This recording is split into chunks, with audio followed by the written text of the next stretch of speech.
It was just as we were going off the air yesterday, the director of the CDC, Dr. Rochelle Walensky, gave the final approval for the COVID vaccine for kids aged 5 to 11.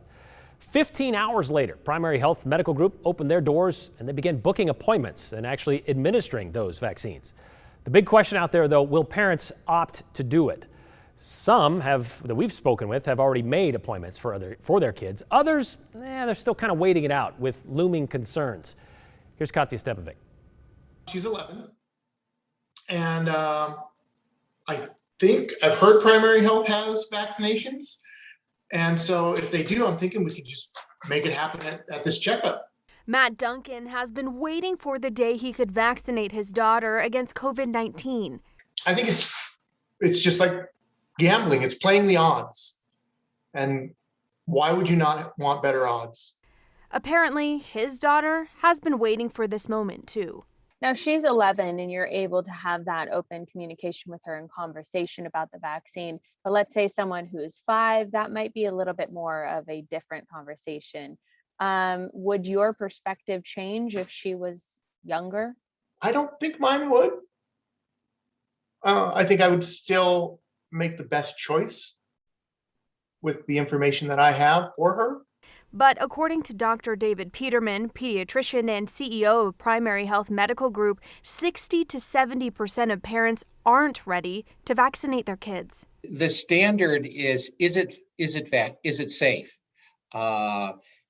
Will my child be okay? I think the biggest question is the idea that this is a new vaccine. And the question is, do we know enough about it? Do we know it's okay? And what I remind parents is this vaccine, which is a messenger RNA vaccine, have been studied for 25 years.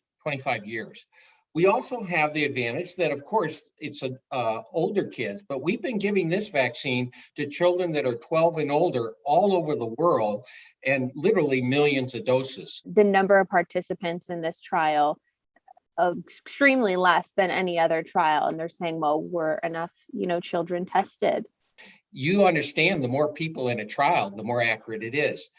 The fact that there's I think 3,800 children that were in this is smaller than some of the other trials, but the statistics were so good. There were no serious side effects in all those children. None of them got the reported side effect of carditis, inflammation of the heart.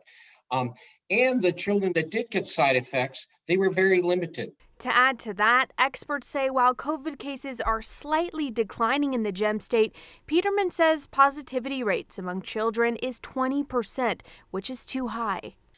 It's really important to know that kids are not spared from the harm of COVID-19. Although severe disease is less common in this age group, we've seen over 8,000 children ages 5 to 11 hospitalized during the pandemic. Additionally, more than 5,000 children have been diagnosed with MIS-C. Did it hurt? No. No. Let's see the spot. Flash it with pride. While some parents choose to wait it out, for Matt and his 11-year-old daughter, today brings them one step closer to normalcy. We're going to go visit my grandmother, who's 92, and it would be great if everybody was vaccinated for Thanksgiving. Well, that would be an important, momentous occasion there to go visit 92-year-old grandma. Okay, so it's not as if they're taking these doses that we had in stock, the adult doses, and just popping them into kids, right? No, and according to Peterman, it's a different formulation as well as a different dosage. And he said this Pfizer vaccine in particular is going to be half for these kids 5 to 11. Okay, so they started giving them out at Primary Health. Where can these kids get vaccinated if they so choose? Their parents. Well, it's going to take a little bit of time, and Peterman says they actually trained physicians to administer this particular dosage to these kids last week, so that's why they're on it right away. Okay. But according to St. Alphonsus, going to start next week and only at select locations, and St. Luke's, we haven't heard when they're going to start on it either. Okay, so we'll start to spread out a little bit further than just Primary Health. All right. Yeah. Thank you very much, Katya. Thank you.